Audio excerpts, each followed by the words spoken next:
আসসালামু আলাইকুম। নিশ্চয় আল্লাহর রহমতে সবাই ভালো আছেন। আলহামদুলিল্লাহ আমিও ভালো আছি।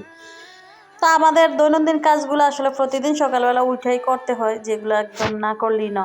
তো সকালবেলা ঘর-দুয়ার গোছাইলাম, ঘর ঝাড়ু দিলাম। তো এখন একটু বাহিরটা ঝাড়ু দিম, মানে আশেপাশের আঙিনাগুলো একটু ঝাড়ু দিম। তো এগুলো সবসময় পরিষ্কার রাখলে কিন্তু বাড়িঘর দেখতে অনেক সুন্দর লাগে। তবে মনটা আজকে একটু খারাপ। তো মন খারাপ কেন সেটাও বলবো আপনাদের সাথে।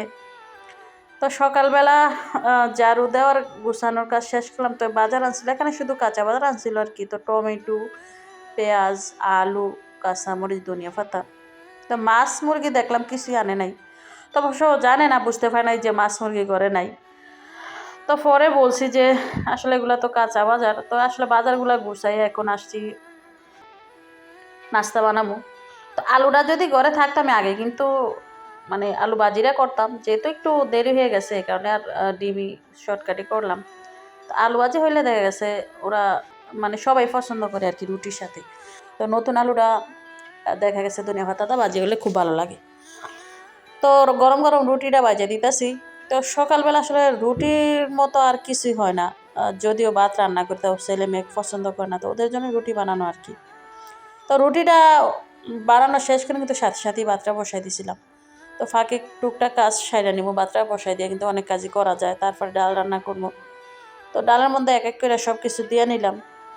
আর শীতকালীন ডাল খাইতেও কিন্তু ভালো লাগে কাঁচামরিচ, ধনিয়া পাতা, তারপর টমেটো দিয়ে রান্না করলে। তো ডাল গুইটা নিলাম। তো আসলে যত জায়গায় আমাদের মনে হয় ঠগি আমরা আমরা সব পাবলিকরাই ঠগি। তো বাদাম আনছিলাম আর ঘি আনছিল। তো এক ঘিয়ের কৌটাটা, ছোট্ট কৌটাটা 180 টাকা। তবে এটা মানে খুইলা একদমই হতাশ হইলাম যে অর্ধেক, মানে একটু বেশি অর্ধেকের ঘিয়ের কৌটার মধ্যে। তো পুরাও তো থাকবো, মানে অর্ধেক আর কি। তো এর মধ্যে কিন্তু আমার ডাল রান্না শেষ। ফ্রোজেন করার ধনিয়া ছিল, আমি মানে অনেক থাকলে মানে ফ্রোজেন করে রেখে দিই। আর যখন আবার মাঝে মধ্যে ঘরে না থাকে তখন ওইটাই ব্যবহার করি আর কি। তো এর মধ্যে আবার রুটি আনছে। তো আসলে আমাদের ছেলেমেয়েদের অবস্থা হচ্ছে মানে গ্রামের বাড়ি যত মানে নাস্তা বানাই খাওয়াই, ওরা যত ফিরেওয়ালাই আসুক মানে কখনই মিস করে না। তো এরপর আবার দেখলাম যে মুরগি নিয়ে আসছে, সাথে পোলাও চালও আনছে, তেল আর আদা রসুন আর কি।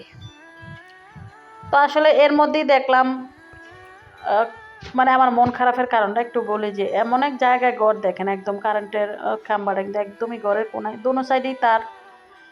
তো শখ করে কিন্তু অনেক গাছই লাগাইছি, লাগাইলে তো কোনো লাভ নাই, যেহেতু কারেন্টের তারের সাথে গাছ কিন্তু উঠতে পারে না, দুর্ঘটনা করতে পারে ঝড় তুফান আসলে। এই কারণে কিন্তু প্রতি বছরই কারেন্টের অফিস থেকে লোক আইসা কাইটা দেয়। তো আজকেও কাইটা দিচ্ছে। তবে দুঃখজনক ব্যাপার হয়েছে আমার সবগুলা গাছের একদম মাথাগুলা কাটা পড়ছে, আম গাছ, পেয়ারা গাছ, তারপরে কাঁঠাল গাছ।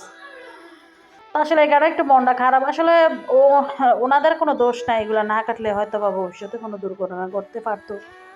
তবে আমার খুব মনটা খারাপ হয়েছে যে অনেক শখ করে গাছগুলা লাগাইছে এবং উঠছে, আর এই গাছগুলার একদম মাথা মানে ডালানা একদম মাথাগুলা কাটা পড়ছে।